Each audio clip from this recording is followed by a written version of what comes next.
A União das Casas Espíritas da Zona Norte apresenta O Espiritismo está no ar. Um programa que anuncia, esclarece e consola.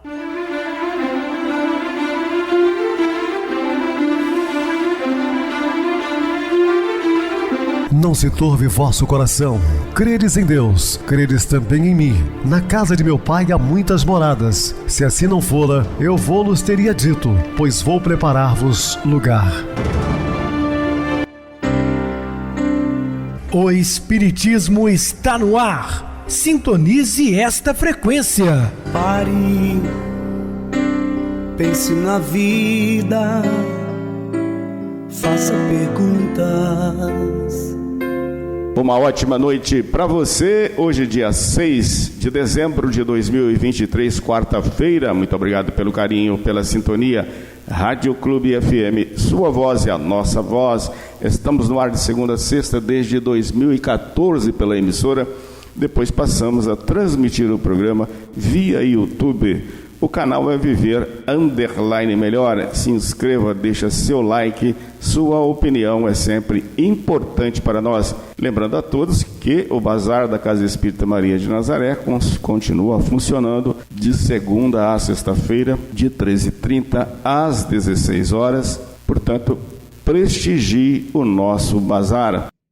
Eu recebo carinhosamente meu querido amigo espiritista, trabalhador da Casa Espírita Maria de Nazaré, Adilson Reis. Uma boa noite, seja muito bem-vindo. Boa noite a você, Pedrosa, boa noite a todos os ouvintes da Rádio Clube FM, companheiros aí ligados no nosso programa O Espiritismo está no ar. Estamos juntos mais uma vez, então vamos estudar juntos. Que Jesus nos abençoe. Que Jesus nos abençoe. E hoje vamos estudar o testemunho maior. Dúvidas? Entre em contato conosco ligando para a Clube FM, que é 0 operadora 32 3211 5697. Quer falar comigo? Utilize a TIM 98801 2675. Temos também o WhatsApp 999387699 e o e-mail, o Espiritismo está no ar, @hotmail.com. Interajam conosco, façam perguntas, tirem dúvidas.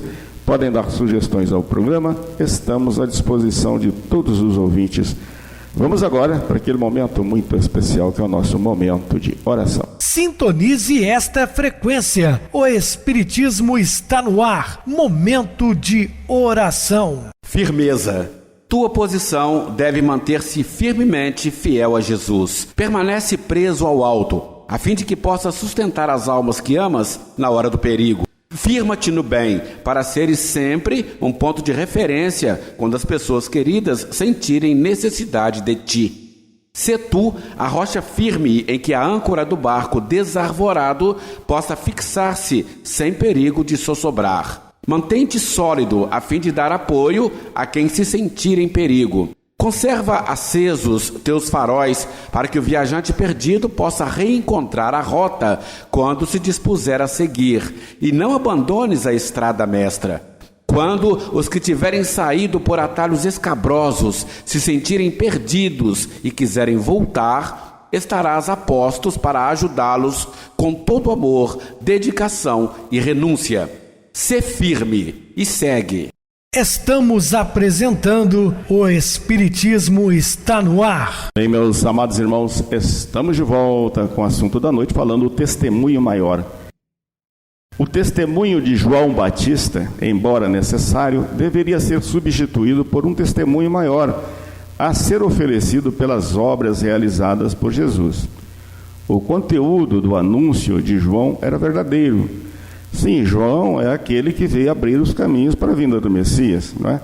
Ele, o grande pregador do Jordão, o Messias seria maior do que ele. E ele mesmo vai dizer isso certa feita: é preciso que eu diminua para que o Cristo cresça. O batismo no Espírito Santo, segundo a concepção de João, que haveria de introduzir, superaria o batismo da água. Olha só, rapaz. Substituía o batismo na água praticado por João. De fato, isso é uma realidade, porque Jesus nunca batizou ninguém, né? E também os seus discípulos. Isso é uma prática oriunda da mitologia grega, introduzida pelo imperador Constantino por ocasião do concílio de Niceia. Se não batizasse, morreria na antiga religião pagã, ou seja, seria pagão. Hoje o paganismo praticamente não existe. O Messias seria a presença do juízo de Deus na história humana. Entretanto, seria insuficiente contentar-se com estas pistas e pensar que tudo estivesse resolvido. João era uma lâmpada ardente e brilhante que encantou a muitos, mas era preciso ir adiante. O desafio consistia em reconhecer em Jesus a realização do que fora anunciado por João e recebê-lo como enviado do Pai. Tratava-se de ultrapassar os limites de esperança e acolher o Messias como cumprimento das promessas divinas. Jesus apresentou em seu favor as obras que estava realizando por mandato do Pai. Sim, Jesus é o representante de Deus na terra, né? Ele veio aqui em nome do Senhor para direcionar a humanidade. Nela seria possível detectar a presença da salvação na história humana. Fazia-se necessário, porém, superar os preconceitos contra o próprio Jesus e contra Deus e discernir a ação divina da ação de seu enviado. Contestar-se com a pregação do precursor sem chegar ao Messias corresponderia a ficar no meio do caminho e não atingir a meta apontada pelo próprio João. Quem o ouvia e se deixava tocar por sua pregação deveria também topar com Jesus. Então, João tinha vários discípulos. Quando ele saiu em pregação, ele converteu a muitos, e esses muitos passaram então a seguir Jesus por orientação do próprio João Batista. Senhor Jesus, que a conversão e a penitência me preparem para reconhecer em Ti o enviado do Pai e a realização das esperanças humanas. Então Jesus é o nosso farol, né? Sol de primeira grandeza, é que devemos, todos nós cristãos, né, das diversas ramificações, seguirmos a orientação do mestre Galileu. O anjo do Senhor definiu Maria como a repleta de graça. Nesta afirmação está contido um movimento de dupla direção, de Deus para Maria, de Maria para Deus. E neste movimento articula-se o mistério divino da vida da mãe de Jesus. Através, obviamente, do anjo, né, Gabriel, que foi o intermediário, o interlocutor, né, para preparar Maria, o que nós chamamos espírito de luz altamente evoluído. Deus, em seu amor infinito pela humanidade e desejoso de oferecer-lhe salvação e renúncia, escolheu Maria para colaborar no seu plano. Esta escolha não se explica com parâmetros humanos, mas sim perder nos abismos da liberdade divina. Deus concede à jovem de Nazaré a riqueza de suas graças e a predispõe a ser sua interlocutora, dando-lhe sensibilidade para captar os apelos divinos e tornando-o capaz de ir além de si mesma para decidir-se a aceitar o projeto divino. Maria ouvia atentamente o anjo Gabriel, então ela tinha uma percepção, uma sensibilidade muito, muito grande. Maria, por sua vez, embora elevada a um nível altíssimo de brandura, de evolução, que lhe fora comunicada pela plenitude, conservava a simplicidade e a humildade de quem se sabia ser servidora. Então imagina aquela responsabilidade enorme e ela é muito humilde, aceitando de bom grado ser aquela que geraria no ventre o filho amado de Deus. Em seu coração não houve lugar para soberba e vanglória. Agradecida por Deus, mantinha-se no escondimento, não exigindo para si tratamento condizente com sua condição de mãe do Filho de Deus. Bastava-lhe saber-se cumpridora da vontade de Deus. Ajudada pela graça que a planificava, não ambicionava grandezas mundanas, uma vez que possuía o bem mais precioso, estava repleta do próprio amor de Deus. Então era um ser, né, que ligava mentalmente à pátria espiritual, tendo os recursos necessários para cumprir muito bem a sua grandiosa missão. A genealogia de Jesus contém elementos importantes. A correta compreensão de sua identidade. Seu objetivo é mostrar a inserção de Jesus na história do povo de Israel e fazer sua presença na história humana, ligar-se com a longa história da salvação da humanidade. Jesus, portanto, é apresentado como um verdadeiro homem e não como um ser estranho vindo do céu, não se sabe bem como. A sucessão de gerações que prepara a vinda do Messias, Jesus, é um retrato da humanidade. Representando a lista de nomes, encontramos gente de todo tipo, piedosos e ímpios, pessoas de comportamento correto e gente de vida não recomendável, operadores de justiça e indivíduos sem escrúpulos no trato com os semelhantes, judeus e estrangeiros, homens e mulheres, todos eles formam o substrato humano no qual nasceu Jesus. Sim, Jesus nasceu na Judéia, hoje pertence à Palestina, mas era Estado de Israel, e vem dentro daquela genealogia ali, porque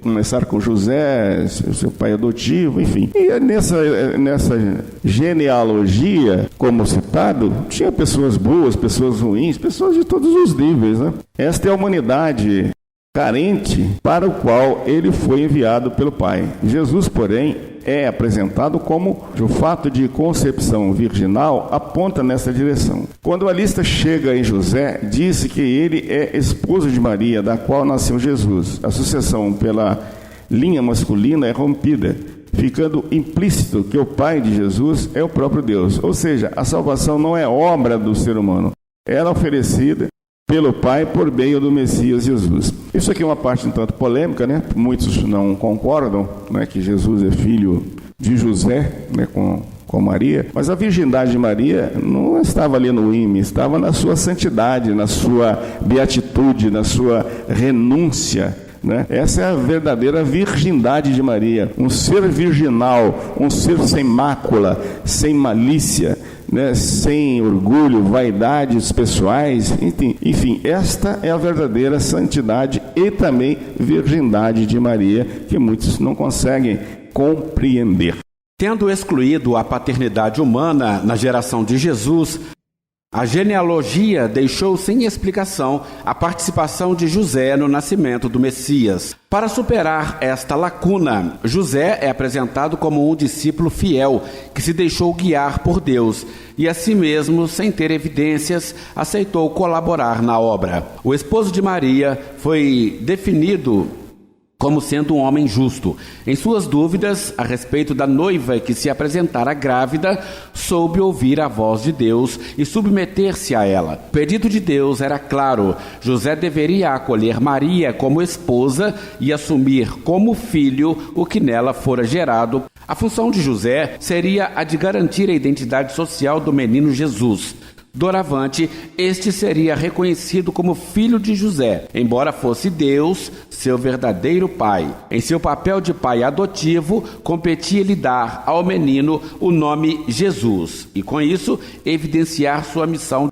A obediência de José possibilitou o cumprimento do projeto salvífico divino, pois Jesus tornar-se-ia o Emanuel, a presença de Deus na vida da humanidade. Em Jesus começaria uma nova etapa da história, sendo ele o acesso definitivo a Deus. Seria Deus conosco, caminhando com a humanidade pecadora. Em tudo isso foi grande o mérito do humilde José.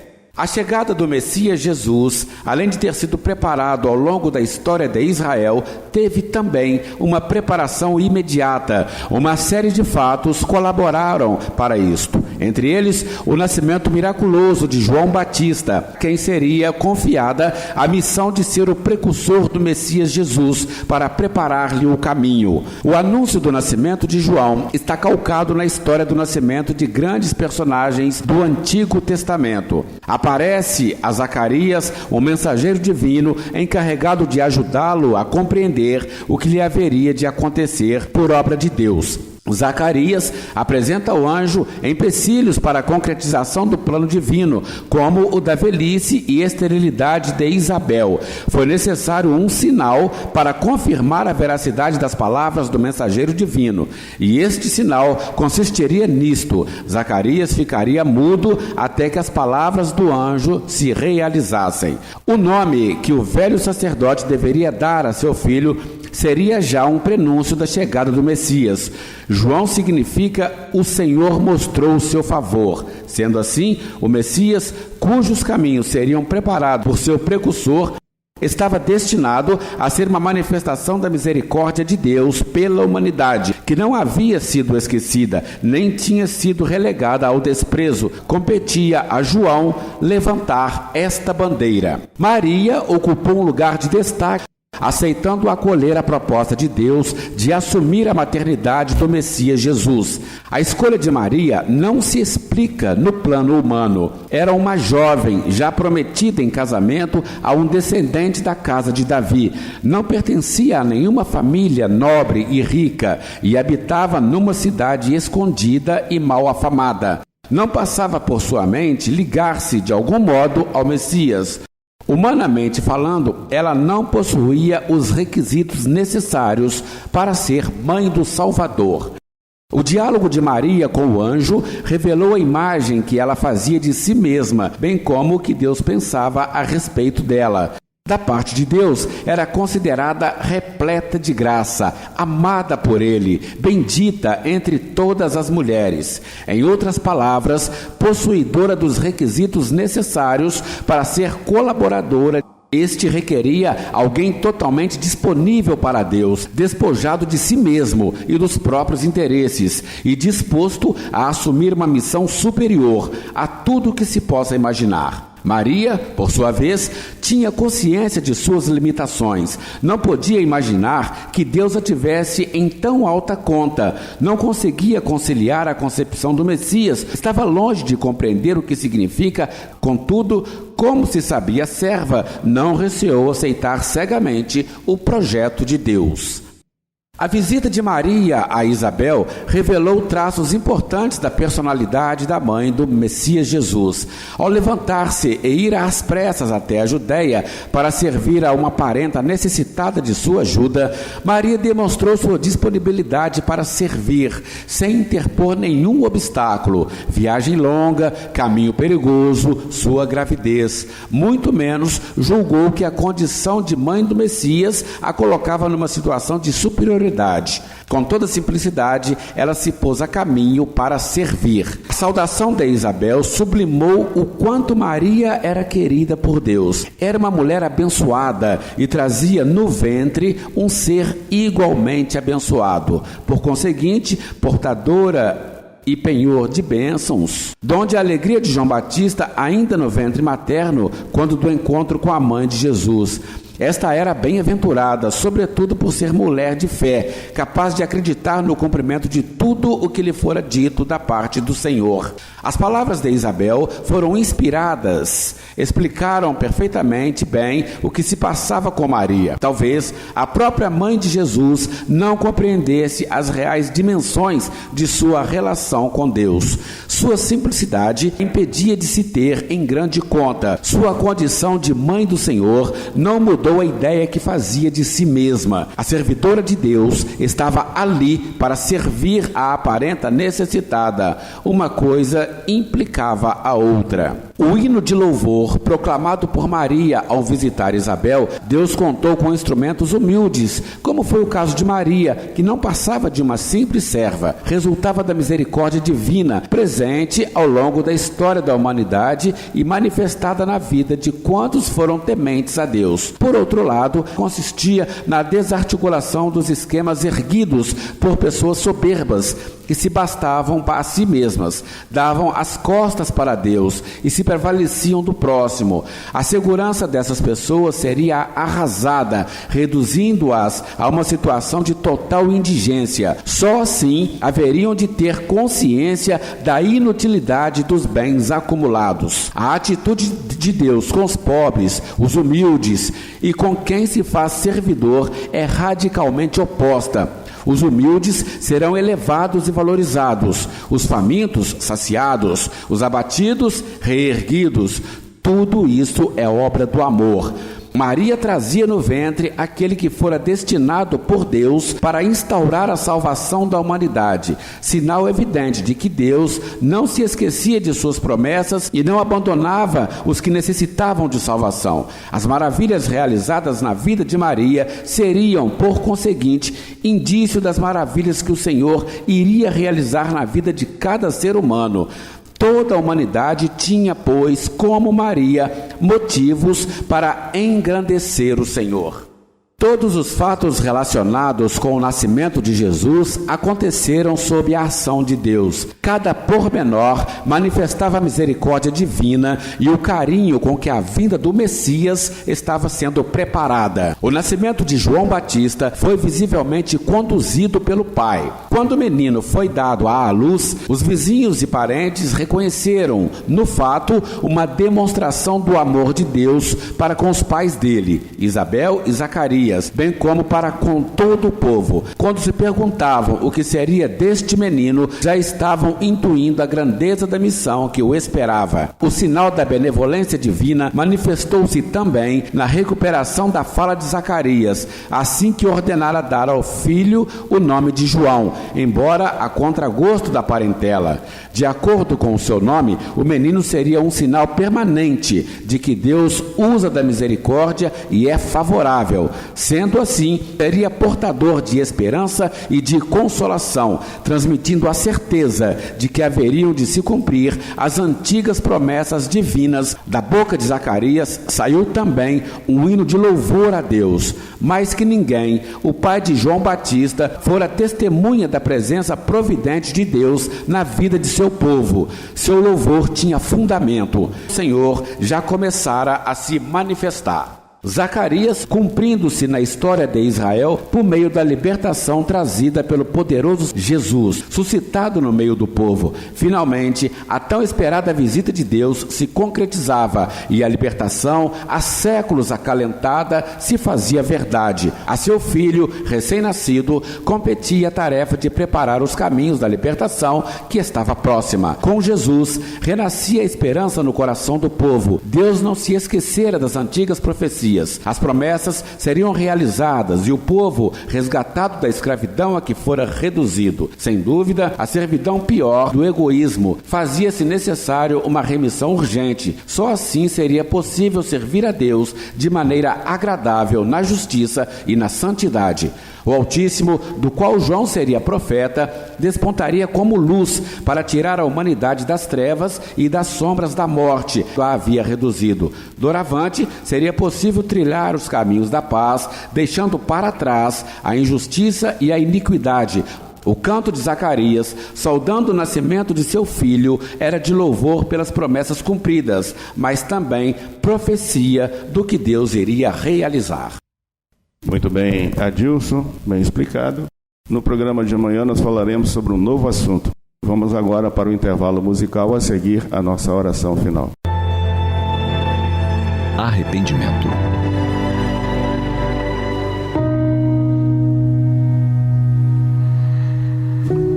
Arrepender-se, dizem, é abrir-se para o bem. Trata-se de uma ação reparadora. Quando nos arrependemos, pedimos desculpas e perdão do mal praticado, de forma que permaneçam os resultados felizes. É preciso coragem para identificar o nosso erro. Nobreza de caráter o tentar repará-lo. Existem, no entanto, algumas situações em que tomamos certas atitudes que, por mais desejemos, não as temos como reparar. Como reparar a negação de um abraço, o diálogo? Como reparar aquele momento em que nosso irmão esperava nossa mão, amparando-o, e deixamos de oferecê-la?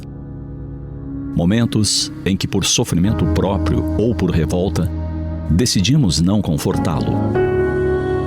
Essas são aquelas circunstâncias difíceis de serem sanadas. Não há como voltar para aquele minuto, reviver aquela circunstância.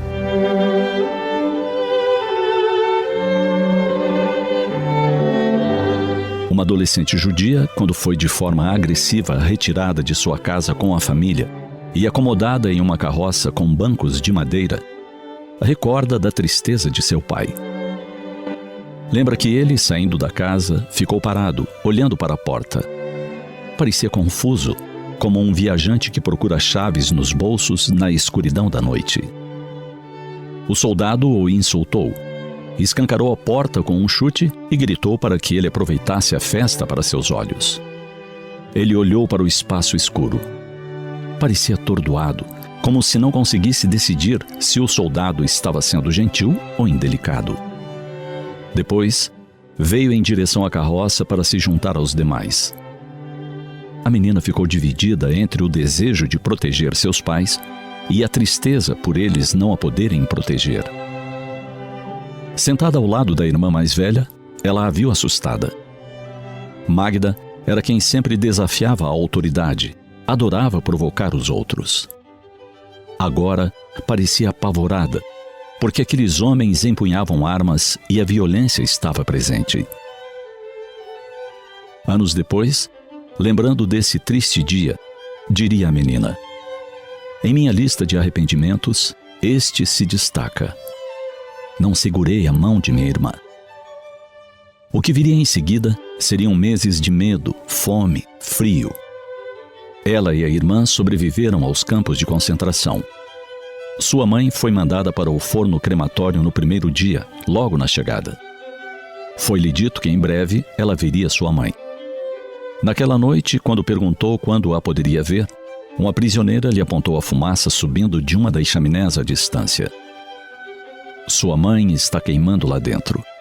É melhor você começar a falar dela no passado. Estavam sós, as duas irmãs. Mais de uma vez será Magda quem a salvará. Quando estava tão fraca que não conseguia se mover de um local ao outro nas transferências de campos, ela a carregou. Quando foram colocadas em filas desordenadas para o corte de cabelo, a retirada das roupas, o furto das suas identidades, Magda não saiu do seu lado. Então, quando chegou a libertação, quando acabou o sofrimento para se iniciar a luta pelo reinício de uma nova vida, ela amargaria repetidas vezes aquele gesto tolo: não ter segurado a mão de sua irmã. Aquele era um momento de desespero em que tudo lhes estava sendo retirado. Por que não atendera ao ímpeto do afeto? Pensemos a respeito e, em circunstância alguma, detenhamos o gesto de carinho. Sintonize esta frequência. O Espiritismo está no ar. Momento de oração. Meus queridos e amados irmãos em Cristo, quando alguém lhe magoar ou ofender, não retruque, não responda da mesma forma, apenas sinta a compaixão daquele que precisa humilhar, ofender e magoar para se sentir forte, pois em todo instante confie em Deus. Tudo que tens é bênção de Deus. Portanto, meus queridos irmãos, não entremos na mesma faixa vibratória dos ofensores. Eles são doentes e por isso precisam humilhar alguém para se sentir fortes. Lembre-se que ele é um necessitado da nossa oração. E confiemos em Deus sempre. E tenhamos Jesus como nosso farol, como nosso roteiro de vida. Muita paz, que Ele nos abençoe. Meu querido irmão Adilson, suas despedidas. Obrigado a você, Pedrosa, pela oportunidade de dividir o programa de hoje com você. Estaremos juntos em outras oportunidades, se assim Jesus nos permitir. Obrigado a todos pela companhia, tenham todos uma boa noite e que Jesus nos abençoe. Boa noite para você, Adilson. Muito obrigado pelo apoio aqui no programa. Boa noite também a todos os amados irmãos ouvintes do YouTube, internautas do Brasil, do exterior, nossos irmãos da Zona Norte de Juiz de Fora que nos acompanham com a rádio local, 87,9 Rádio Clube FM. Continue ligados, ouvindo a nossa próxima atração, o programa Batidão com o DJ Tico. A seguir, na voz de Ailton Moreno, o Encontro Central. Boa noite a todos e até amanhã, se Deus quiser.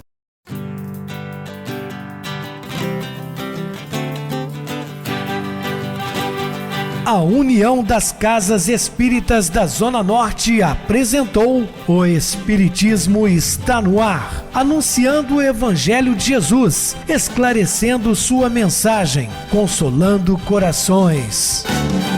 Olhe pro céu e descubra imagens de luz. Se tem Jesus, o amor todo que Deus te deu. Pense no bem, no melhor em que pode fazer. Seja o que for, também vai receber. De coração, ajude o irmão. A caridade é o caminho do amor. Faça ainda que possa sofrer, pois bênçãos de Deus há de ter. Ame, perdoe e viva melhor a natureza, o céu e o mar. Veja o encanto que a vida nos dá, a chance eterna que temos para amar, para amar. Olhe pro céu e descubra imagens de luz. Sim, tem Jesus, o amor todo que Deus te deu. Pense no bem, no melhor em que pode fazer. Seja o que for, também vai receber. De coração, ajude o irmão. A caridade é o caminho do amor. Faça ainda que possa sofrer, pois bênçãos de Deus há de ter. Ame, perdoe e viva melhor a natureza, o céu e o mar. Veja o encanto que a vida nos dá, a chance eterna que tem